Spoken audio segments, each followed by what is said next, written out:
Everything about Led Zeppelin was bigger. Their sound, their bad boy reputation, and that voice of lead singer Robert Plant. He was the self-proclaimed golden god of rock. All that glitters is gold, and she's buying the stairway to heaven. Robert Plant has always been a figure driven by the raw power of music, his voice unmistakable in its wild, untamed vibrancy. Yet behind the vocals that became the soul of Led Zeppelin's thunderous soundscapes, there were guitarists who played as much a role in shaping his journey as any lyric or melody. Over his career, Plant's relationship with these musicians has transcended the ordinary bond between singer and player, blossoming into a deep respect that continues to inform his work long after Led Zeppelin's final chord rang out. Jimmy Page, of course, stands at the heart of it all. As Led Zeppelin's principal architect, Page's contributions went beyond mere guitar playing. He was the sonic visionary who laid down the blueprint for some of the most iconic riffs in rock history. It was Page's pioneering use of alternative tunings and experimentation with feedback and distortion that elevated Zeppelin above their contemporaries, turning them into a force of nature. Plant himself has often spoken with reverence of Page's versatility. In their formative years, when Zeppelin was crafting its identity, Page's ability to weave blues, folk, and hard rock into a cohesive whole allowed Plant to explore the full range of his vocal expression. In My Time of Dying, a sprawling 11-minute epic from Physical Graffiti, is one song that Plant has repeatedly pointed to as an example of Page's genius. The song, based on an old gospel tune, is a masterclass in dynamic control, as Page's slide guitar switches seamlessly between slashing intensity and mournful restraint. For Plant, it encapsulates everything that made Page the exceptional artist he is. The ability to turn what could have been a simple blues riff into a transcendent spiritual experience, layered with emotional depth. The collaboration between Plant's vocal storytelling and Page's guitar mastery on this track is a reminder that Zeppelin was never just a band playing rock. It was a band tapping into something elemental. But Page's role in Plant's world was only one chapter in a long, evolving narrative. On the first day we met, I realized the breadth of influence.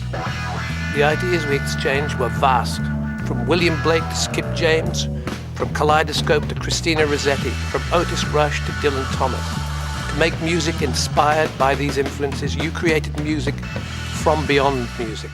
The late Jeff Beck, another luminary of British rock, brought something different to the table, something that Plant has always admired. Beck was not content with convention, and this restlessness struck a chord with Plant. Their connection goes back to their shared time on the fringes of the London rock scene, where Beck's work with the Yardbirds helped set the stage for the explosion of British blues rock in the late 1960s.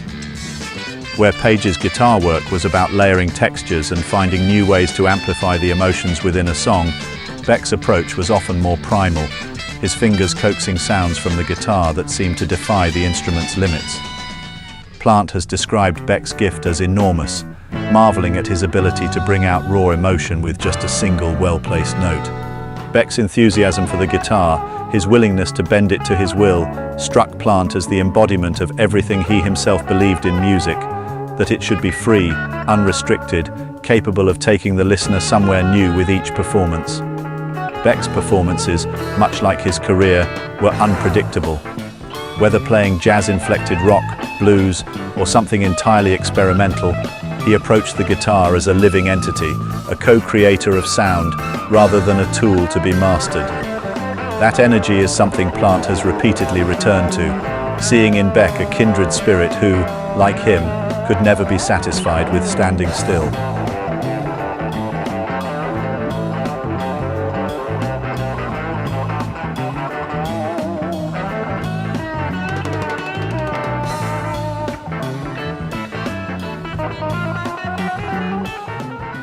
In the years following Zeppelin's disbandment, as Plant embarked on his solo career, he found himself surrounded by new voices.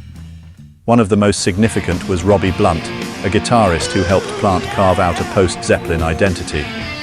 Blunt's style was a marked departure from the bombast of Page's guitar work, but that was precisely what made their collaboration so fruitful. On albums like Pictures at 11 and The Principle of Moments, Blunt brought a more melodic, textural approach, allowing Plant to explore a softer, more introspective side of his music. Blunt's deft playing, whether on tracks like Big Log or the ethereal In the Mood, gave Plant the space to let his voice breathe. The complexity of their work together showed that Plant was not interested in simply chasing Zeppelin's legacy. With Blunt at his side, Plant proved he could thrive in a different musical landscape, one where atmosphere and mood took precedence over the power and fury that had defined his earlier career. This was Plant not as a rock god, but as a mature artist exploring new sonic territories, with Blunt's understated brilliance lighting the way. Doug Boyle, who worked with Plant during the late 80s on the album Now and Zen, continued this tradition of musical reinvention. Boyle's playing was a blend of old-school rock with the polished, synthesizer-driven sounds of the era, helping Plant maintain his relevance as the musical landscape shifted dramatically with the rise of new wave and post-punk influences.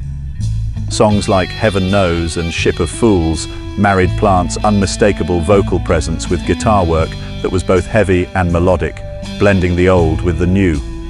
Boyle's contributions were pivotal in Plant's successful evolution from rock icon to a contemporary artist who still had something to say, and more importantly, a new way to say it. As the years went on, Plant's collaborations would take yet another turn, this time towards Americana, roots, and folk music, genres that allowed him to explore a more nuanced side of his artistry. When he partnered with Alison Krauss for the critically acclaimed Raising Sand, it was the guitarist Buddy Miller who caught his attention. Miller's understated, soulful playing, infused with the spirit of American roots music, was the perfect foil for Plant's foray into this new musical direction. It was a world far removed from Zeppelin's electric blues, but it felt just as powerful in its simplicity and restraint. Raising Sand would go on to win 5 Grammys, including Album of the Year in 2009, and much of its success was due to the synergy between Plant, Krauss, and the musicians behind them. Machine. You pick it up and something things come out of it. One winter, me and Marco Giovino and Robert Plant in this room just set up just the three of us and wrote and recorded, a dozen songs or so that they just come out, just Marco on drums and this thing, because you don't need a bass player or another instrument with something like this. Just somebody that has words and songs, and it just kind of takes you into songs. Miller, in particular, brought a quiet authority to the project, his guitar work never overpowering, but always providing the right emotional undertone.